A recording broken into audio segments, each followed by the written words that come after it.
Hey, what's going on, y'all? Welcome back to my page. My name is Albert Gorman of Damoah Film and Photography, and this is your first time here. Please hit the like and subscribe, and if you've already been here, then hey, you already know how it gets down.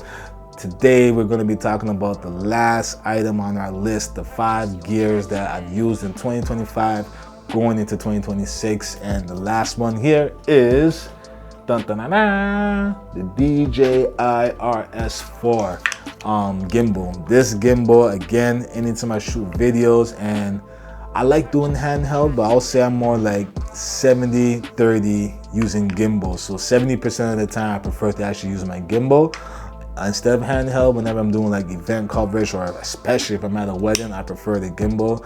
I just like having smooth shots but still kind of looking static. I don't go too fast. I'm just like very slow with the gimbal, and I just kind of use my wrist to just get the shots that I want, you know. So I love this tool. It really adds a dynamic, professional, cinematic, all the cool trendy words to your video, and kind of helps you give it those things that doesn't make it boring. But at the same time, using a tripod is also very useful. So you should know when to use one of these guys and when to just put it on sticks, because that is still classic cinematography. And I think we got away from that by doing too much movement. But if I am gonna do movement, I do prefer to use the gimbal. And this gimbal is really cool because it has like Bluetooth connection. So I programmed it where whenever I press the red button here, it records for me, and then this M button does my auto white balance. It's, I don't know, like if you're going to be doing events or running gun, sometimes you can't lock in the white balance. So I do go on auto white balance, but I'll go into a scenario where I notice the color shift, then I just let it chill for a second, right? Because a lot of times we're doing events, you're not non-stop recording, you're recording 10, 30 seconds, 1 minute clips. So before I start, I'll let my auto white balance set the scene for that room, and then I'll just lock it in. And then for that time while I'm in that room and I know that the light is consistent to what I first seen of that, I keep it at that white balance till if I go somewhere else where I know, if I point to somewhere else, or I go somewhere else where I know the white balance is a little bit different, then I reset it again, let it capture the room ambiance, and then lock it back in. So I've gotten to use this thing where it just comes in second nature. It's also really cool that when you do power it on, it just goes into gimbal mode, and then when you do want to power it off, it goes back into this mode. So again, it's very convenient. It breaks apart really easy if you really wanted it to, right? So you can just take it apart like that, and also just for travel purposes, you can kind of take it apart into 3 pieces, and it easily fits into your luggage bag and whatnot.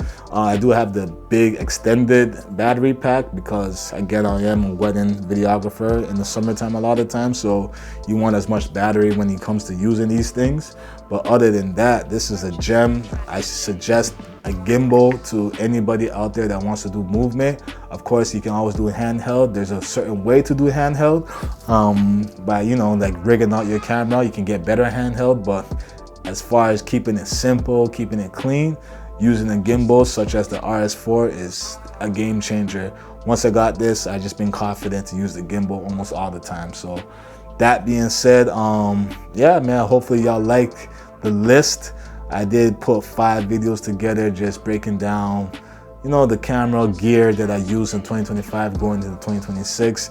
And number 1 was the A7 IV, then we did the A6700, then we did the FX30, then we did the DJI Mavic Mini 4, and now the DJI RS4. These are my go-tos anytime I feel like I gotta go out there and create something that is meaningful and gonna make me some income. These are my go-to. They never failed me so far, and hopefully these videos help anybody out there that's looking to get into videography or photography. And me myself, I want to share my experiences with as much people as possible. So hopefully you guys can stay in tune with me. Hopefully I can bring more to the table and showcase what I'm able to do and able to learn. Please leave comments in the comment section, because I also learn from you guys as well. So obviously you guys pick up on certain things that I might miss.